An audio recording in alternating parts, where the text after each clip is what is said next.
در قیامت آدمان از کدام استخوان پیدا می شوند؟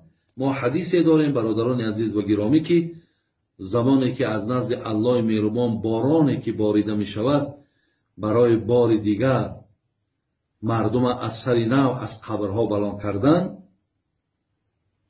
میگه همون استخوانی را که پیامبرمون عجب الزم گفتن، یعنی استخوانی که در آخر ستون مهره قرار دارد، میگه همون از بین نمی رفته است.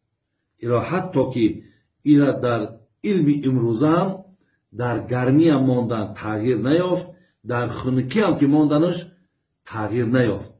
یعنی از همون عجب الزم پیامبرمون گفتن که باز از سر نو شما تشکل میابین، شما مقصد به همون اصل اولتون که بود به همون اصل اولتون برمیگردید.